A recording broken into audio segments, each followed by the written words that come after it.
ये 6 बातें संतों के प्रति नहीं करनी चाहिए। वो वेग सहो और ये बात भूलकर अपनी वाणी पे न लाओ। बास निरूपण,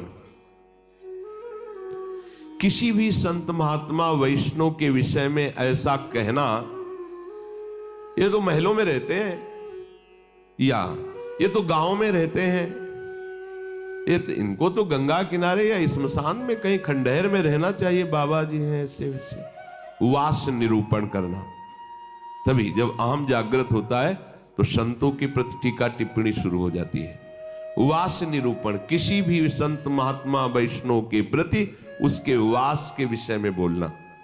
दूसरा ज्ञान निरूपण, किसी संत वैष्णव के प्रति ऐसा, ये पढ़े लिखे तो है नहीं, शास्त्रों का इनको ज्ञान तो है नहीं, वेश बना लिया, बस पेट भरण पोषण के लिए घूम रहे, कोई इनको ज्ञान तो है नहीं। क्या भजन करेंगे, क्या विचार करेंगे जब इनको पढ़े ही नहीं है, शास्त्रों का ज्ञान नहीं है, तो क्या ये भजन करेंगे। ज्ञान निरूपण। तीसरा जाति निरूपण, अच्छा ये अमुक जाति के हैं, हाँ तब चाहे जितना बेस रख ले, नीच जाति का तो नीचे जाति का रहेगा ना। ऐसा महान अपराध, ऐसा सोचना, ऐसा बोलना, ऐसा देखना, ये महत अपराध है। और ये हम लोग ध्यान नहीं देते, फिसल जाते हैं। एक बार एक जगह महात्माओं की पंगत लगी हुई थी, तो उसमें एक महात्मा को पंगत लगवाने वाले में जो श्रेष्ठ थे, उन्हें एक थप्पड़ मारा और निकालने लगे। वहां हमको भी सेवा दी गई थी, पत्तल उठाना और पोछा लगाना बाद में। तो परोसाई जब होती थी तो उस समय खड़े रहते थे। तत्काल गए, हमने कहा आपने क्यों थप्पड़ मारा? तो उन्होंने जाति निरूपण किया कि इस जाति का है, तुम नहीं जानते हो, और ये साधुओं की पंगत में बैठा है, उनका आचार्य परंपरा का तिलक लगाए हुए हैं और भेष धारण किए हुए हैं। आप आचार्य परंपरा की प्रधानता रखते हैं या जाति की प्रधानता रखते हैं? वो महात्मा अश्रु प्रवाह करने लगे कि क्या मेरे को भगवान का भजन करने का अधिकार नहीं है? क्या मेरे को भगवत प्रसाद पाने का अधिकार नहीं है? जब हमें गुरु ने वस्त्र दिया है, भेष दिया है, तो हम संतों की सभा में उन्हीं की आज्ञा से बैठे हैं। वैसे हम इस योग्य नहीं हैं, पर बैठे हैं। उनकी दैन्यता देखकर तत्काल उनको हृदय से लगाया और उनसे कहा कि दोबारा ऐसी गलती ना हो, ये क्या मर्यादा है वेश के ऊपर, और उनके चरण पकड़े, एक बार इनको क्षमा करके आप बैठ जाइए, आप प्रसाद पा लीजिए। उस समय भागवती का आवेश में बोले, उनकी सामर्थ्य नहीं हुई दोबारा उनको, वो प्रसाद पा के निकले, मन में ठान लिया कि झोला उठाओ और भागो यहां से। नहीं, जहां संत का अपमान हो वहां नहीं टिकना चाहिए, तो भूल हो जाती है। चौथा वृत्ति निरूपण,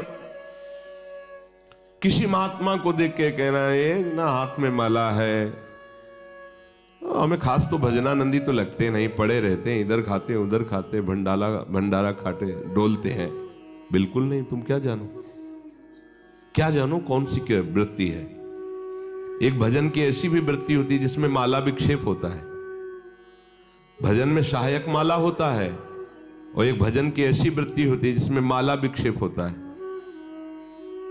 अगर कभी उत्साहपूर्वक ले भी लिया जाए तो 10-5 मिनट से ज्यादा नहीं चलेगा, रख जाएगा।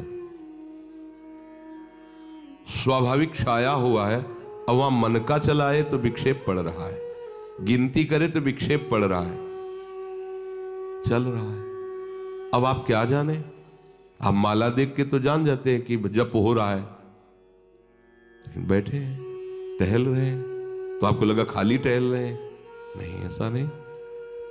संतों को जानना बड़ा कठिन होता है। किसी भी संत के प्रति, वैष्णव के प्रति, ये तो पड़ा रहता है, तो कभी माला नहीं लिए, तो कोई भजन ध्यान करता नहीं, इस प्रकार से उसकी निंदा करना, ये वृत्ति निरूपण है। पांचवा है स्वरूप निरूपण। इनके चेहरे में कोई तेज तो है नहीं, हमें लगता है कोई महात्मा तो है नहीं, बनावटी ही लग रहे हैं, कोई आकर्षण तो है नहीं इनके चेहरे में, सच्चे साधु नहीं है। ऐसा वैसा नहीं। आप क्या जानते हो, ये राख से ढकी हुई आग है, राख हटे तब पता चलेगा। अगर चेहरे से ही महात्मा की पहचान होती तो जड़ भरत जी को पहचान लेता रहुगण।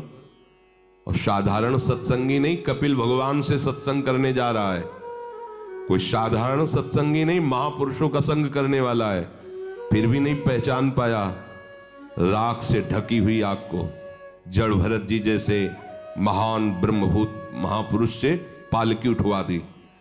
जब उनके वचन प्रकाशित हुए तो कूद पड़ा पालकी से चरणों के। इतनी ऊंची स्थिति के महात्मा, कांप गया। ये किसी भी महात्मा के बाह्य रूप को देख करके नहीं जाना जा सकता कि किस कोटि का महात्मा है, कितनी ऊंचाई का है। इसलिए इनमें तेज नहीं है, इनका चेहरा कोई आकर्षणकारी नहीं, ऐसे कोई साधारण लगते हैं, कोई सच्चे साधु तो है नहीं, ऐसा नहीं करना चाहिए। छठवां, धातु निरूपण। भक्त या भगवत विग्रह की, अच्छा ये पत्थर के ठाकुर जी हैं, सप्तम धातु के हैं, ये काहे से बने हुए ठाकुर जी? अगर वो मंदिर में विराजमान तो साक्षात प्रभु विराजमान, कुटिया में विराजमान तो साक्षात प्रभु विराजमान। श्री विग्रह में पाषाण, लोहा, तांबा या काष्ठ की भावना ले आना, ये आपके निरंतर भजन में बाधा पहुंचा देगी। उन वेगों को सहना और इस अपराध से बचना।